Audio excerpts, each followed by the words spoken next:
ನಮಸ್ಕಾರ. ಇವತ್ತು ಖಾದಾಮಿ ಪ್ರಾಡಕ್ಟ್ಸ್ಗಳನ್ನ ಬಳಸ್ಕೊಂಡು ಕೇವಲ 10 ನಿಮಿಷದಲ್ಲಿ ನಾನು ಬ್ರೇಕ್ಫಾಸ್ಟ್ ರೆಡಿ ಮಾಡ್ಕೊಳ್ತಾ ಇದ್ದೇನೆ. ದೋಸೆ ಹಿಟ್ಟು, ಇಡ್ಲಿ ಹಿಟ್ಟು, ಚಪಾತಿಗೆ ಹಿಟ್ಟು ಕಲಸಿರೋದು ಅಥವಾ ಪ್ರೋಬಯೋಟಿಕ್ ರೈಸ್ ಯಾವುದೇ ಪ್ರಿಪ್ರೇಷನ್ ಮಾಡ್ಕೊಂಡಿರದೇ ಇದ್ದರಿಂದ ಉಪ್ಪಿಟ್ಟು ಮಾಡೋಣ ಅಂತ ಅಂದ್ಕೊಂಡೆ. 5 ನಿಮಿಷದಲ್ಲಿ ಉಪ್ಪಿಟ್ಟು ರೆಡಿ ಆಗ್ತದೆ. ಖಾದಾಮಿ ಉಪ್ಮಾ ಮಿಕ್ಸನ್ನು ಬಳಸಿ ಮಾಡುವಂಥ ಉಪ್ಪಿಟ್ಟು. ಹಾಗೆ ರೆಗ್ಯುಲರ್ ಆಗಿ ನಾವು ಮನೆಯಲ್ಲಿ ಮಾಡುವಂಥ ಉಪ್ಪಿಟ್ಟು ಥರನೇ ಇರ್ತದೆ, ಅದಕ್ಕಿಂತನೂ ರುಚಿಯಾಗಿಯೇ ಇರ್ತದೆ. ಈಗ ಖಾದಾಮಿ ಉಪ್ಮಾ ಮಿಕ್ಸನ್ನ ಬಳಸಿ ಉಪ್ಪಿಟ್ಟು ಹೇಗೆ ಮಾಡೋದಂತ ನೋಡೋಣ. ಉಪ್ಮಾ ಮಿಕ್ಸ್ ಪ್ಯಾಕ್ ಮೇಲ್ಗಡೆ ಉಪ್ಪಿಟ್ಟು ಹೇಗೆ ಮಾಡೋದು ಅನ್ನೋ ಇನ್ಸ್ಟ್ರಕ್ಷನ್ ಬರೆದಿರ್ತದೆ. ಅಲ್ಲದೆ ಇದರ ಶೆಲ್ಫ್ ಟೈಮ್ 1 ತಿಂಗಳು ಇರ್ತದೆ.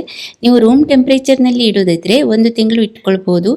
ಯಾವುದೇ ಪ್ರಿಸರ್ವೇಟಿವ್ಸ್ ಅಥವಾ ಏನನ್ನು ಬಳಸದೇ ಇರೋದ್ರಿಂದ ಅದನ್ನ ಜಾಸ್ತಿ ಟೈಮ್ ಇಡಬೇಕು ಅಂತ ನಾವು ಯಾವುದೇ ಕೆಮಿಕಲ್ ಆ್ಯಡ್ ಮಾಡಿಲ್ಲ ಅಥವಾ ಪ್ರಿಸರ್ವೇಟಿವ್ ಬಳಸಿಲ್ಲ.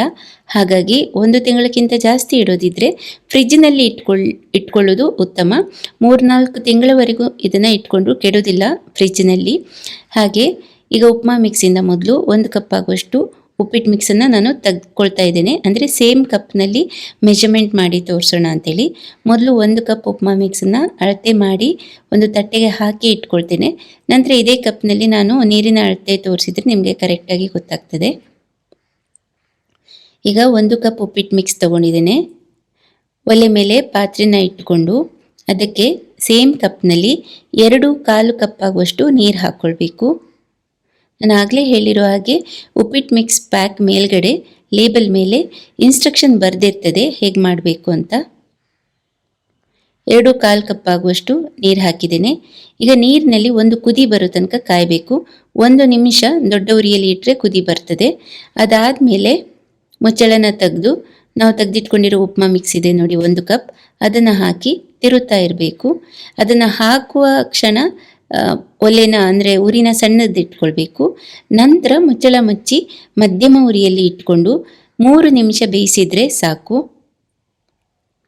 3 ನಿಮಿಷ ಆದಮೇಲೆ ಮುಚ್ಚಳನ ತೆಗೆದು ಉರಿನ ಚಿಕ್ಕದು ಮಾಡಿ ಸ್ವಲ್ಪ ಲಿಂಬೆ ರಸ ಹಾಕಲೇಬೇಕು. ಯಾಕೆಂದರೆ ನಾವು ಉಪ್ಮಾ ಮಿಕ್ಸ್ನಲ್ಲಿ ಹಾಕಿರೋ ಎಲ್ಲ ಟೇಸ್ಟ್ ಬ್ಯಾಲೆನ್ಸ್ ಮಾಡಲಿಕ್ಕೆ ಕೊನೆಯಲ್ಲಿ ಲಿಂಬೆ ರಸ ಬೇಕು. ಮತ್ತು 1 ಚಮಚ ತುಪ್ಪ ಹಾಕೋದ್ರಿಂದ ಫ್ಲೇವರ್ ಇನ್ನೂ ಚೆನ್ನಾಗಿ ಬರ್ತದೆ. ತುಪ್ಪ ಹಾಕೋದು ಆಪ್ಷನಲ್, ಆದರೆ ಹಾಕೋದನ್ನು ನಾನು ರೆಕಮೆಂಡ್ ಮಾಡ್ತೇನೆ. ಇದಿಷ್ಟು ಅಲ್ಲದೆ ಕೊತ್ತಂಬರಿ ಸೊಪ್ಪು ಹೆಚ್ಚಿ ಹಾಕ್ಬೋದು, ತೆಂಗಿನ ತುರಿ ಹಾಕ್ಬೋದು. ಅದು ಯಾವುದನ್ನೂ ಹಾಕ್ಲಿಕ್ಕೆ ಆಗಲಿಲ್ಲ ಅಂದರೆ ಕಾಯಿ ಚಟ್ನಿ ಜೊತೆನೇ ಸರ್ವ್ ಮಾಡ್ಬೋದು. ಅದನ್ನೂ ಮಾಡಲಿಕ್ಕಾಗಲಿಲ್ಲ ಅಂದರೆ ಈ ಉಪ್ಪಿಟ್ಟನ್ನು ಹಾಗೆ ತಿನ್ನಲಿಕ್ಕೂ ಬಹಳ ರುಚಿಯಾಗಿರ್ತದೆ. ನಾನು ಇದ್ರ ಜೊತೆ ಕಾಯಿ ಚಟ್ನಿನೂ ಮಾಡ್ಕೊಂಡಿಲ್ಲ, ಇದಕ್ಕೆ ಕಾಯಿ ತುರಿನೂ ಹಾಕಿಲ್ಲ, ಹಾಗೆ ತಿನ್ನಲಿಕ್ಕೇ ನಾವು ಇಷ್ಟಪಡ್ತೇವೆ. ಉಪ್ಪಿಟ್ಟು ರೆಡಿಯಾಗಿದೆ.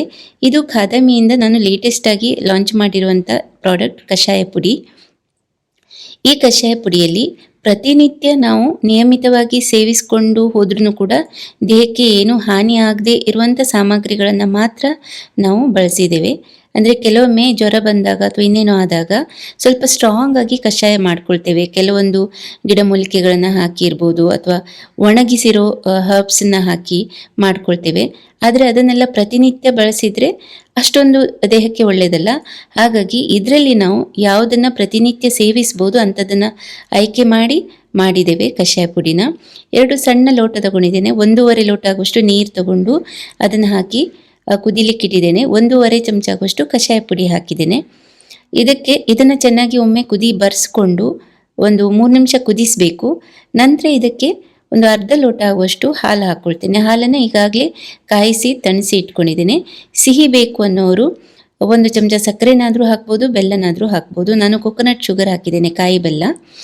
ಮತ್ತು ಇದು ನಾನು ವಿಡಿಯೋದಲ್ಲಿ ತೋರಿಸೋ ಪರ್ಪಸ್ಸಿಗೆ ಹೀಗೆ ಮಾಡಿದ್ದೇನೆ. ಈ ಮೆಥಡ್ ಕಷಾಯ ಪುಡಿ ಲೇಬಲ್ ಮೇಲೆ ಕೂಡ ಬರೆದಿದೆ. ಆದರೆ ಪ್ರತಿನಿತ್ಯ ನಾವು ಮನೆಯಲ್ಲಿ ತಗೊಳ್ಳುವ ಕ್ರಮ ಹೇಗೆ ಅಂದರೆ ಸಾಯಂಕಾಲದ ಹೊತ್ತು ಒಂದು ದೊಡ್ಡ ಲೋಟ ಸುಮಾರು 250 ml ಆಗುವಷ್ಟು ನೀರನ್ನು ಕುದಿಲಿಕ್ಕೆ ಇಟ್ಟು ಅದಕ್ಕೆ 1 ದೊಡ್ಡ ಚಮಚ ಆಗುವಷ್ಟು ಕಷಾಯ ಪುಡಿ ಹಾಕಿ ಕುದಿಸ್ತೇವೆ. ನಂತರ ಅದನ್ನು ಗಾಳಿಸೋದು ಇಲ್ಲ, ಹಾಗೆಯೇ ಕುಡಿತೇವೆ. ಸ್ವಲ್ಪ ಈಗ ಹಾಲು ಮತ್ತು ಸಿಹಿ ಏನು ಹಾಕದೆ ಕುಡಿಯುವಾಗ ಖಾರ ಅನಿಸ್ತದೆ ಗಂಟ್ಲಿಗೆ, ಬಟ್ ಹಿತವಾಗಿರ್ತದೆ. ಕಾಳುಮೆಣಸಿನ ಖಾರ ಸ್ವಲ್ಪ ಇರ್ತದೆ. ಕಷಾಯ ಪುಡಿ ಕೂಡ ಈಗ ರೆಡಿಯಾಗಿದೆ. ಇದು ಎಲ್ಲ ಖಾದಾಮಿ ಪ್ರಾಡಕ್ಟ್ಸ್, ಖಾದಾಮಿ ಉಪ್ಮಾ ಮಿಕ್ಸ್ ಬಳಸಿ ಮಾಡಿರೋ ಉಪ್ಪಿಟ್ಟು, ಕಷಾಯ ಪುಡಿ ಬಳಸಿ ಮಾಡಿರೋ ಕಷಾಯ, ಡ್ರೈ ಫ್ರೂಟ್ ಲಡ್ಡು, ಸದ್ದಿಲ್ಲದೆ ಸೇಲ್ ಆಗುವಂಥ ನಮ್ಮ first product dry fruit laddu.